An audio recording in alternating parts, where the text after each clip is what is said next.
لبيك اللهم لبيك لبيك لا شريك لك لبيك إن الحمد والنعمة لك والملك.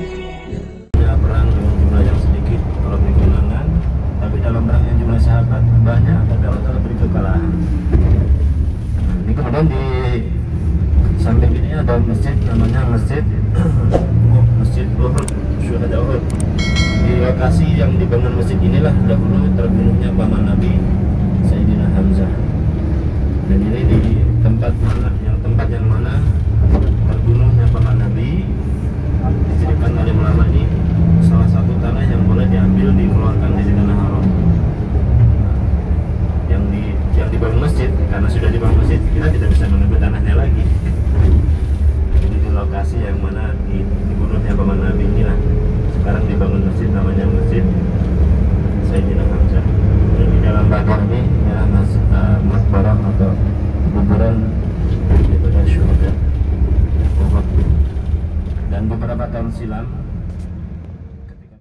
sekarang kita akan terus ke arah Jabal Uhud, berwudu di rumahnya, di tempatnya, kemudian pergi ke Masjid Quba, lalu sholat,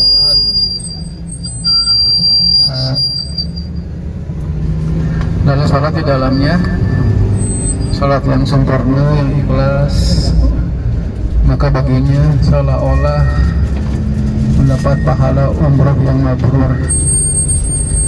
Dan kita ini udah punya nih pahala umrah mabrur. Masih mau nggak ke Makkah umrah? Bagaimana ini? Masih. Oh, masih?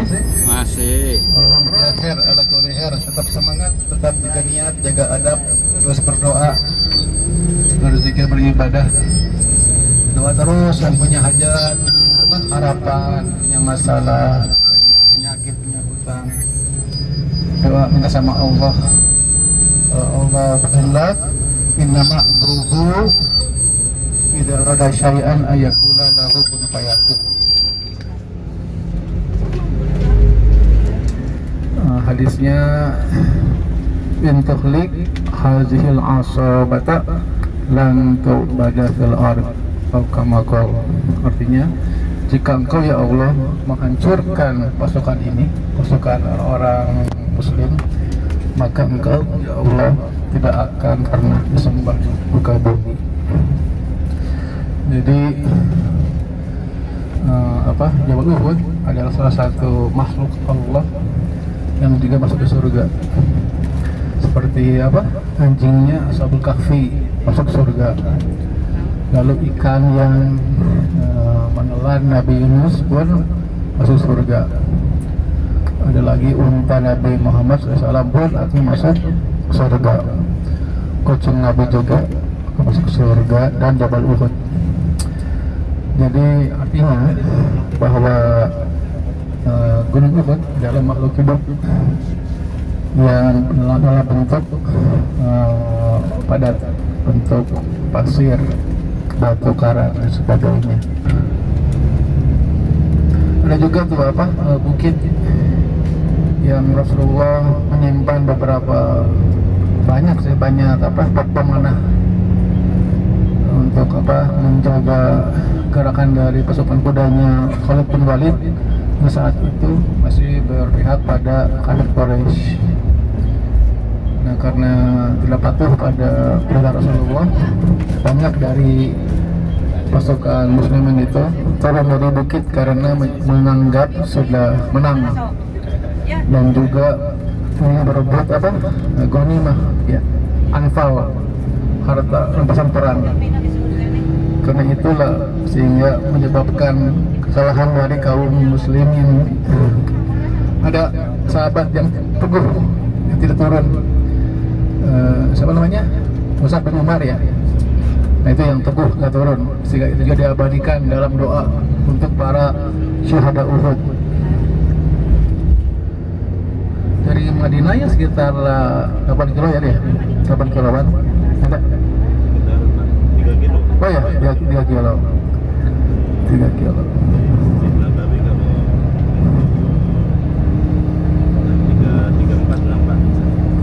dulu saya kebiasaannya waktu muda kalau kesini nih, kalau ke Tanah Suci jam 12 malam dari hotel tuh jalan kaki ke Jabal Uhud sendirian aja, jalan sambil zikir, baca salawat. Untuk masih muda, umur berapa ya, 20 tahunan, sekarang 25, udah 5 tahun. Jadi masih kuat dulu mah jalan jauh-jauh. Nah, saya lihat ya, ini hanya mata saya saja. Jadi kan malam-malam langit gelap, Jabal Uhud kan lebih gelap, jadilah terbentuk kelihatanlah kayak bentuknya. Bersejarah adalah Gunung Uhud yang dikatakan Nabi Sallallahu Alaihi Wasallam, Jabal Uhud Jabal min Jibalil Jannah, salah satu gunung dari pegunungan surga. Dan Masya Allah di tahun ke-3 Hijriah, setelah selesai perang Badar, orang-orang Mekah menghimpun kekuatan yang begitu besar dalam perang Badar, yang Nabi sampai berdoa, kalaulah seandainya kami kalah dalam peperangan ini, ya Allah, kami takut, kami khawatir tidak ada yang bisa menyembah Engkau lagi di kemudian hari. Kemudian datanglah dari kota Mekah setelah perang Badar di tahun kemudian, tahun ke-3 Hijriah, 3.000 pasukan kafirin yang di dalamnya terdapat Khalid bin Walid. Khalid bin Walid ini masih dalam kubu pasukan musyrikin waktu itu. Jadi Nabi SAW membentuk beberapa komandan pasukan. Salah satu pasukan angkatan laut, angkatan udara kalau sekarang dibilangnya, ditempatkan di atas bukit kecil yang dinamakan Jabal Rumah. Di samping Gunung Uhud ada bukit kecil namanya Jabal Rumah, bukan Jabal Rahmah. Kalau Jabal Rahmah ada di kota Mekah, ini di Madinah Bukit Rumah atau Jabal Rumah di samping Gunung Uhud. Di situ lebih kurang 40 pasukan pemanah disiapkan Nabi dan diperintahkan untuk tidak boleh turun dalam kondisi apapun. Nah, karena ketaatan para sahabat pada awal pertempuran, Allah Ta'ala beri kemenangan kepada muslimin. Kemudian orang kafir meninggalkan medan pertempuran. Dikira perintah Nabi itu dalam perang saja, setelah perang tidak masalah turun. Maka semua sahabat turun kecuali salah seorang sahabat, ini Mus'ab bin Umair. Beliau berpegang teguh perintah Nabi tidak boleh turun, maka tidak turun sampai selesai, benar-benar selesai pertempuran. Sehingga Khalid bin Walid yang terkenal daripada strategi perang, melihat tempat yang strategis ditinggalkan oleh muslimin, Khalid bin Walid ini mengomandokan kafirin untuk balik menyerang, sehingga kembali menyerang, sehingga kaum muslimin yang awalnya mengira peperangan telah selesai ternyata berkecamuk kembali, sehingga kaum muslimin dalam kondisi kekalahan, termasuk diantaranya di dalamnya syahid pasukan pemanah Mus'ab bin Umair, dan di dalamnya pun telah syahid paman Nabi yang mulia yang dicintainya, yaitu Sayyidina Hamzah.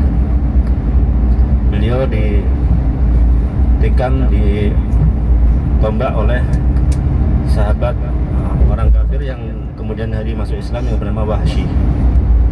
Wahsy menembak daripada Hamzah dan terbunuh syahid di dalamnya. Kemudian Hamzah ini karena telah mengalahkan saudara daripada Hindun, maka Hindun ini punya dendam kesumat. Setelah terbunuh, maka jantung daripada Sayyidina Hamzah paman Nabi ini diambil oleh Hindun dan dimakannya. Begitu dendam kesumatnya kepada paman Nabi, sampai-sampai paman Nabi Sayyidina Hamzah ini setelah wafatnya dikoyak daripada jantungnya, diambil dan dimakan oleh Hindun.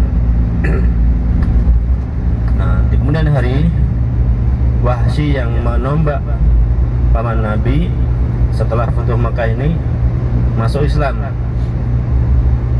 datang kepada Nabi, berbaiat kepada Nabi. Nabi SAW sebagai manusia seperti kita, Bapak Ibu yang dirahmati Allah Ta'ala, beliau mempunyai perasaan yang halus, yang lembut. Ketika Wahsy datang, teringat paman Nabi, ya Allah, paman yang dicintainya, yang mengorbankan harta diri waktu sampai jiwanya syahid, disyahidkan di jalan Allah, Sementara yang mensyahidkan, yang membunuh ada di depannya dan bertobat meminta kepada Nabi untuk diterima ke iman Islamnya. Maka Nabi SAW sebagai Nabi yang Masya Allah, kalau Allah Ta'ala karuniakan beberapa hikmah-hikmah dalam diri beliau tetap menerima Islamnya Wahsy.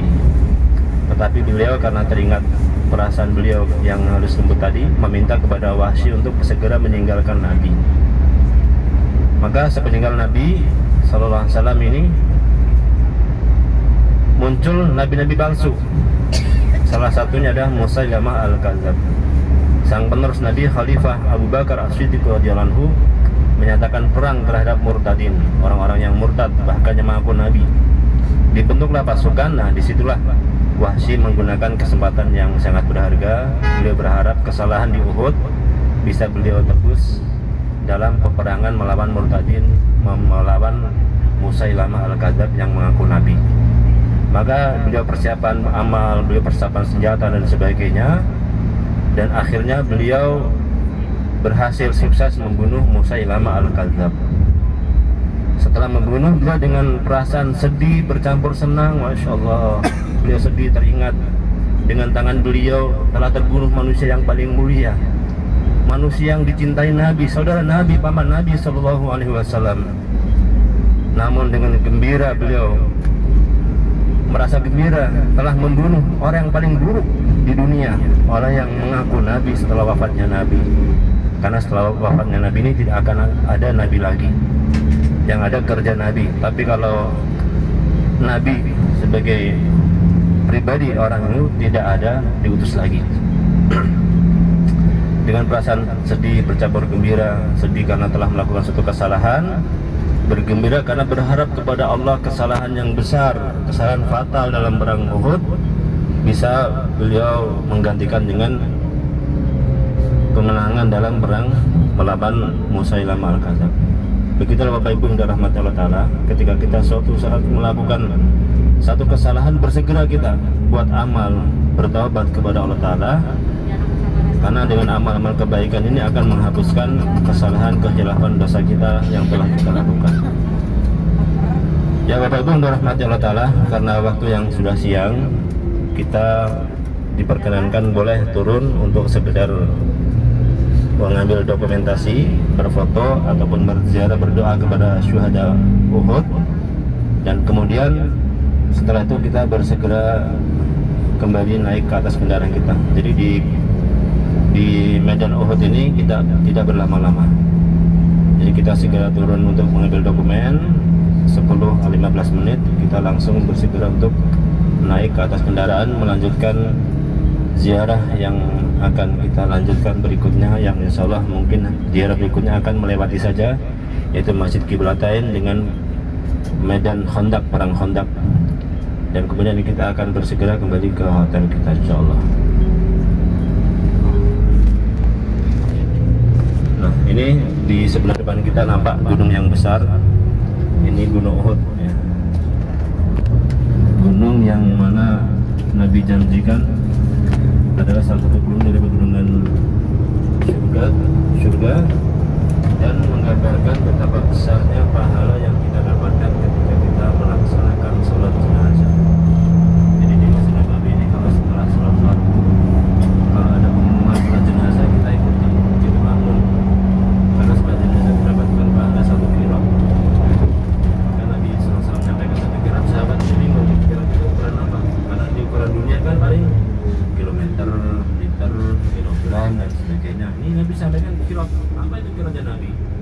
Nabi sampaikan kilo ini sebesar